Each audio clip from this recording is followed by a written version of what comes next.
Bonjour à toutes et à tous, nous allons aborder une nouvelle leçon aujourd'hui, la leçon 13, et nous allons étudier la lettre Kaf. La lettre Kaf, donc, c'est la lettre de valeur numérique 20 et qui suit le yod, la 10e lettre de l'alphabet, le yod que nous avons vu la leçon précédente, là la 11e lettre, sera le Kaf de valeur numérique 20. Alors le Kaf, le pictogramme primitif correspond en fait à la paume de la main. Et donc le Kaf signifie quelque chose de creux, le paume de la main. Sa valeur numérique étant 20, elle est aussi une lettre comme le bet de valeur numérique 2, son homologue, donc le bet qui est valeur numérique 2, et donc elle incarne une lettre de réceptivité. Le bet c'est la maison, c'est la réceptivité, donc c'est une lettre, je dirais, de pôle féminin. Et le Kaf, c'est de même, c'est la réceptivité pôle féminin, donc c'est la paume de la main qui reçoit, en capacité de recevoir. Donc ça, c'est un premier point par rapport au pictogramme primitif, donc qui représente une main. Alors, si on fait une analogie entre le Kaf et son homologue le bet, on a vu que le bet, seconde lettre de l'alphabet, est connecté avec le Aleph, la première lettre. Le Aleph, c'est le pôle masculin, donc c'est l'émetteur, c'est tout ce qui est la connexion avec le divin, donc qui va donner Aleph Bet, le père. Et le Kaf va être avec le Yod, ce qu'est le Bet avec le Aleph. C'est-à-dire que le Yod, c'est la dimension messianique, et le Kaf, c'est la capacité à recevoir. Alors si on aborde un premier mot, je veux dire, qui commence par la lettre Kaf, on va apprendre le mot Kavod. Kavod, c'est un Kaf, un Bet et un Dalet. Alors parfois on le retrouve avec un Vav, c'est-à-dire Kaf, Bet, Vav, Dalet, ou Kaf, Bet, Dalet. C'est la gloire, ça représente la gloire. Et ça représente aussi d'autres mots qui correspondent à la gloire, par exemple la dimension de lourdeur, la lourdeur. Alors la gloire Kavod, eh bien, on voit que c'est un Kaf avec un Bet et un Dalet. Le Bet et le Dalet, c'est un mot qui veut dire une part. C'est ce qui est mis à part. Le Kaf, c'est la paume de la main, c'est-à-dire c'est ce qui prend en main, qui prend en main. Donc la gloire, le Kavod, eh bien, en fait, c'est ce qui prend en main ce qui est mis à part. C'est-à-dire et ça donne quelque chose de sacré, de glorieux. Donc le sacré, le glorieux, on sait que ce qui est mis à part, c'est ce qui est lié à la sanctification, ce qui est lié à Dieu met à part. Dieu a mis à part un peuple. Dieu met à part, on se met à part, on se consacre à Dieu. La mise à part, c'est la consécration à Dieu. Et bien cette prise en main de la consécration, de cette mise à part, eh bien ça donne la gloire. Ça donne la gloire. Vous voyez? Donc et ce mot gloire signifie aussi la lourdeur, parce que la gloire de Dieu, ça a du poids. Ça a du poids. Vous voyez? Kavod, ça a du poids. Alors, ce qui est intéressant, c'est que dans le corps humain, le même mot, Kavod, signifie le foie, l'organe du foie. Vous voyez, donc, et le foie, dans le corps humain, c'est l'organe le plus lourd. Bon, on pourrait un petit peu développer à ce niveau-là, mais ça rentre pas dans le cadre du cours. Mais c'est intéressant de voir que, vous voyez, là, cette dimension de la gloire, le poids, on le retrouve aussi dans le corps humain avec l'organe du foie, qui est en fait et le réceptacle le foie est un réceptacle aussi. C'est l'organe le plus lourd et c'est un réceptacle. Alors il peut être engorgé de nourriture terrestre, physique, psychique, quand il y a du stress physique, ça engorge le foie. Mais par le jeûne, le foie peut se remplir par contre de la gloire divine. Par le jeûne, le foie se remplit de lumière, de la gloire divine. Et il donne en fait à l'âme véritablement son poids. Donc ça c'était pour le mot du kavod qui est intéressant. Alors on va voir un deuxième mot avec le kaf qui est assez connu, c'est le kohar. Kohar, un kaf avec un ret. Le kohar, ça signifie la force. Ce kohar, donc la force, c'est le fait de... Il y a un kaf et un ret. Le ret, c'est une barrière. Eh bien, la force, c'est la capacité à prendre en main cette barrière.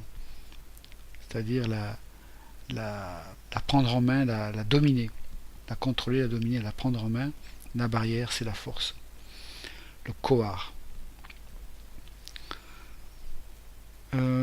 On va voir alors un mot qui est intéressant aussi puisqu'on parlait du kavod, de la gloire et de l'organe aussi du foie, kavod. Il y a un mot qui commence pas par le kaf mais qui contient la lettre kaf en son sein, c'est achal, le mot achal qui commence par un aleph, kaf et lamed. Achal, c'est manger. Ça donne orel, la nourriture. Donc c'est les mêmes lettres, un aleph, un kaf et un lamed, ça se vocalise différemment.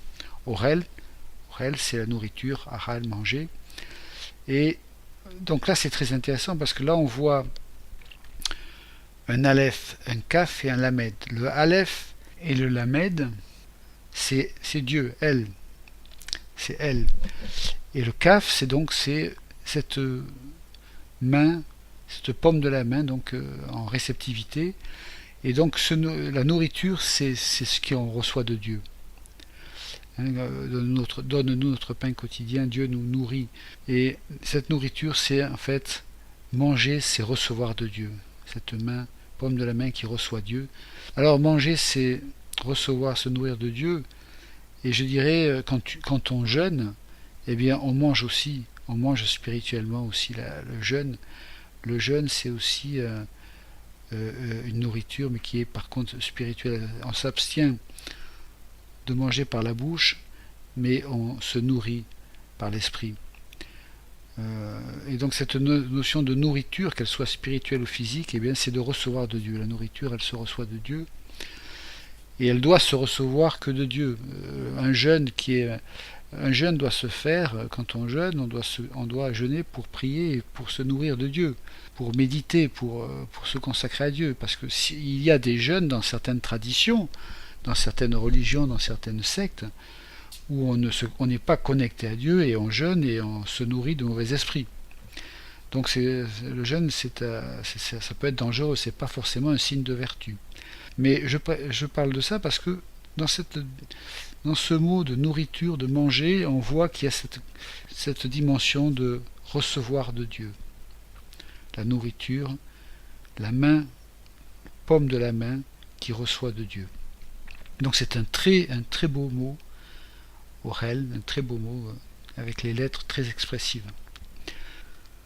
On va voir un autre mot qui est intéressant aussi et qui est paradoxal, qui peut prêter à confusion, c'est Keev, qui se prononce ici Kaav. Keev, ça veut dire la douleur, la souffrance, la douleur. Et prononcer Kaav, c'est le verbe, c'est avoir mal, souffrir, Kaav. Et le nominatif, Keev, la douleur, la souffrance. C'est un kaf un aleph et un bet. Et donc c'est prendre en main. Prendre en main quoi? Le aleph et le bet, c'est Av, c'est le père. C'est paradoxal que de prendre en main le père engendre de la souffrance, mais le sens que j'y trouve, moi, c'est que, en fait, c'est quand on ramène la dimension du père à notre niveau, quand on prend en main, c'est-à-dire qu'on ramène à notre niveau la dimension du père, ça va créer de la souffrance, de la douleur, parce que ce n'est pas juste. La dimension du père n'est pas notre dimension. Et d'autant plus pour la dimension du Père céleste. Quand on réduit le divin à notre niveau, quand on réduit la dimension divine, le divin, à notre catégorie à nous, à notre niveau à nous, c'est ce qui est une forme d'idolâtrie, ça va créer de la souffrance, de l'humiliation, de la douleur. Voilà, c'est la conséquence d'une réduction du divin à notre niveau. Vous voyez, c'est comme ça que je vois ce mot qui est intéressant aussi. Vous voyez le mot Kev, on pourrait le voir aussi. Le kaf dans la grammaire hébraïque, ça veut dire aussi comme, de même que le kaf. Préposition. Donc, Kev, ça pourrait être aussi comme le père. On voit encore cette réduction quand on le ramène à notre niveau, comme le père. De même que le père, une réduction du divin à notre niveau, ça crée de la douleur, de la souffrance. Ça peut paraître un paradoxe au départ, mais ça peut se comprendre comme ça. C'est-à-dire ce fait que, et même par rapport à l'enfant, par rapport au père, le père, les parents bien sûr, mais le père en particulier, qui est l'autorité, il n'est pas à notre niveau. Les parents ne sont pas, le père n'est pas à notre niveau. Il faut toujours avoir le sens de l'élévation. C'est très biblique, le sens de l'élévation. J'ai un respect pour le Père, et encore plus pour le Père céleste. Voilà, nous allons aborder aussi la lettre Kaf en fin de mot. Quand cette lettre s'écrit en la fin d'un mot, son écriture change, et sa valeur numérique aussi. Sa valeur numérique est 500 quand c'est un kaf, ce qu'on appelle un kaf final, un kaf en fin de mot, sa valeur numérique est 500. Alors les valeurs numériques 500, c'est à l'image aussi de la lettre E, la cinquième lettre de l'alphabet, qui est de valeur numérique 5, et la lettre Nun, valeur numérique 50. Ce sont des lettres homologues au kaf final, donc dans le registre, je dirais, des 5, 50, 500. Et pour certains spécialistes, il y a une dimension de germe dans ces lettres-là.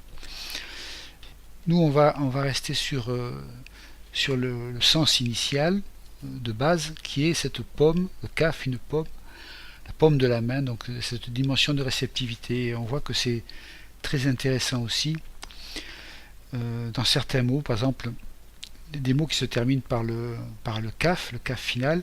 Eh bien, c'est par exemple Meller, qui veut dire le roi. Meller, roi. C'est un mème avec un lamed et un kaf final. Là, c'est très beau aussi, c'est un mot qui est très beau. Le mème et le lamed, ces deux lettres ensemble nous parlent de la circoncision. Moule. Le mot moule, la racine c'est mème, lamed, c'est la circoncision. Et donc la royauté, Meller, roi, royauté, eh bien c'est cette capacité, ce fait de recevoir la circoncision, c'est d'être mis à part pour avoir une dimension royale, et aussi assumer la circoncision. C'est-à-dire la circoncision, c'est un chemin personnel, un chemin de sanctification. L'apôtre Paul parle de la circoncision du cœur. La circoncision, c'est vraiment Dieu a besoin de nous circoncire pour faire de nous des rois, et bien cette dimension de roi, c'est quand on arrive à saisir à rentrer dans cette circoncision. Vous voyez, Alors, il faut noter aussi que le kaf final dans la grammaire hébraïque, c'est un pronom personnel qui veut dire toi, masculin, féminin, toi. Être roi, eh ben, c'est aussi, on pourrait le traduire aussi par être roi, c'est ta circoncision. Il faut que tu passes par ce chemin personnel. C'est ta circoncision, c'est pas la circoncision d'un autre, ni même d'une communauté, mais c'est la tienne qui est nécessaire pour que tu sois roi, que tu sois de dimension royale. C'est un mot qui est très beau, le Meller. Alors, aussi avec un mot où on retrouve le kaf final, un mot qui est très beau aussi, c'est Hanar. Hanar qui veut dire consacré, dédicacé. Et alors ce mot, c'est un ret avec un nun et un kaf final.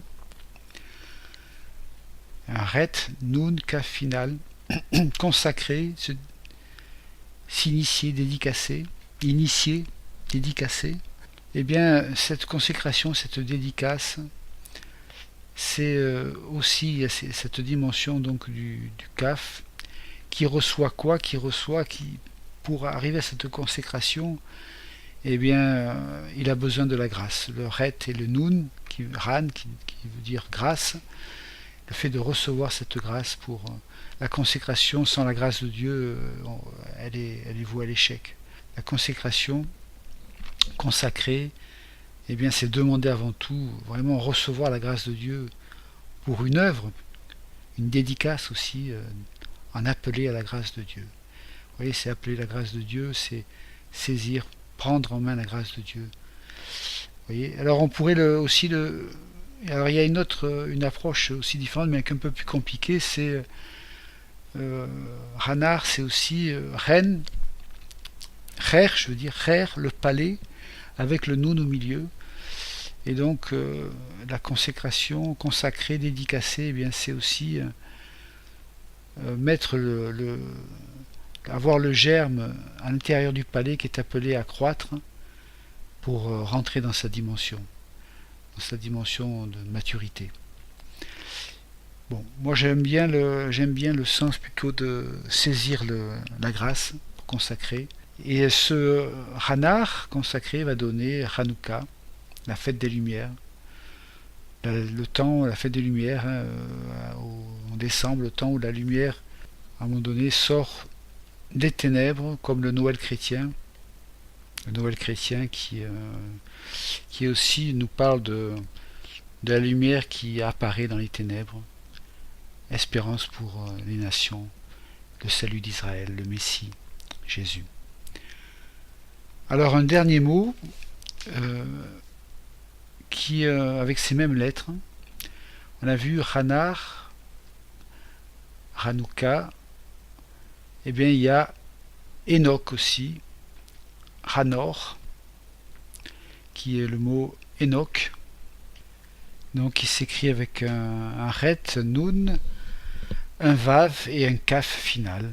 Donc c'est la même racine qui veut dire consacré, dédicacé, consacré. Et bien, Enoch, Hanor, le septième descendant d'Adam par Seth, par le fils Seth. Et effectivement, ce patriarche, ce septième descendant d'Adam, il ne meurt pas. Il est consacré, il ne meurt pas, il sera enlevé. Donc, dans son nom, il y a prophétiquement la consécration de son ministère, de sa vie. Et il ne connaîtra pas la mort, il sera enlevé. Donc voilà, nous allons terminer la leçon. Et donc que le Seigneur vous bénisse richement, qu'il puisse vous fortifier et que cette leçon vous fasse du bien. Et à une prochaine fois.